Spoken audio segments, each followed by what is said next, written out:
প্রায় ১৩০০ বছর আগের প্রত্নতাত্ত্বিক স্থান হিসেবে পরিচিত কুমিল্লার শালবন বিহার। বিহারের কাছাকাছি এলাকা লালমাই পাহাড়ে মাটির নিচে আরও একটি প্রাচীন স্থাপনার সন্ধান পাওয়া গেছে। এটির নাম বালাগাজীর মুড়া। এরই মধ্যে নিদর্শনটি দৃশ্যমান করতে খনন কাজ শুরু করেছে প্রত্নতত্ত্ব অধিদপ্তর। প্রাচীন স্থাপনা এক নজর দেখার জন্য দূর দূরান্ত থেকে কুমিল্লার সদর দক্ষিণের ধর্মপুরের চারাবাড়ি এলাকায় উৎসুক জনতা ভিড় জমাচ্ছেন। স্থানটি খনন করে দর্শনার্থীদের জন্য উন্মুক্ত করা গেলে প্রত্ন পর্যটনে নতুন দিগন্তের উন্মোচন হবে বলছেন স্থানীয়রা। খুব আনন্দ লাগতেছে, বাইরে থেকে মানুষ আসতেছে, আমাদেরকে দেখতেছে, আমাদের এই জায়গাটা দেখতেছে, এটা আমার থেকে খুব আনন্দ। এখানে আমাদেরকে একটা কিছু করে দেবে, একটা কিছু করবে বা দর্শকরা আসবে, দেখবে, দেখলে আমাদের একটা আনন্দ হবে। আনন্দ হলে এটা আমরা গ্রামবাসী থেকে খুব আনন্দ লাগবে। ছোটবেলা থেকে শুনছি আপনারা হিন্দুরা ছিল, আবার কিছু মানুষের থেকে শুনছি আপনার ওই রাজারা ছিল। অনেক বছর থেকে মনে করেন তারা এটা আসা যাওয়া মানে মাটি যাইতে আছে মানে আমরা বাঁশমেরা আছে, বাঁশমেরা মাটি দিক দিয়ে অনেকগুলো দিক লই গেছে অনেক বছর হবে আগে। এবার তারা এই যে মনে করেন তারা মিশি করে তারা মোড়া শুরু করছে, মোড়া দিয়ে তারা এটা ভাবা গেছে।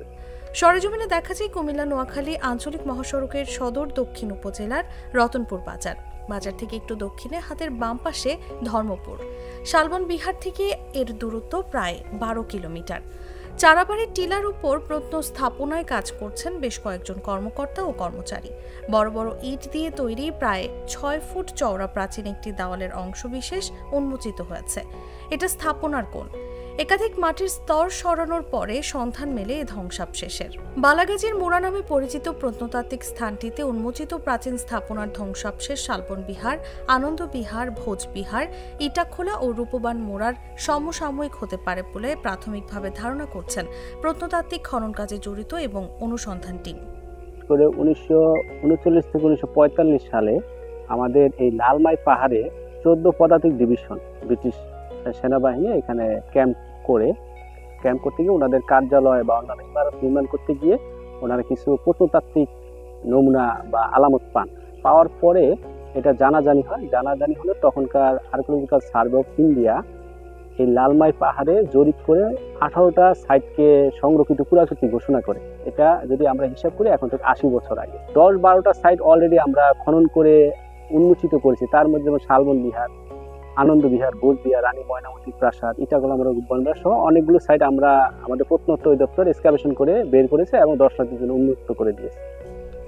স্থানীয়দের সঙ্গে কথা বলে জানা গেছে বালাগাজীর মুড়া স্থানীয়দের কাছে চারাবাড়ি নামে সুপরিচিত। মূলত এই প্রত্নতাত্ত্বিক স্থানটির উপরিভাগে প্রচুর চারা তথা মাটির পাত্রের ভাঙা টুকরা থাকায় স্থানীয়ভাবে নামকরণ করা হয়। খনন শুরুর পর তা দেখতে উৎসুক জনতা ভিড় জমাচ্ছেন। প্রত্নতত্ত্ব অধিদপ্তরের চট্টগ্রাম ও সিলেট অঞ্চলের আঞ্চলিক দপ্তর, কুমিল্লার একটি প্রত্নতাত্ত্বিক টিম কুমিল্লা জেলার এই প্রত্নতাত্ত্বিক স্থানে খনন ও অনুসন্ধান কাজ পরিচালনা করছে। রোজকার সাধারণ খাবার এখন হবে অসাধারণ। প্রাণ স্বাদের মশলা, স্বাদ বাড়ায়, ঘ্রাণ ছড়ায়।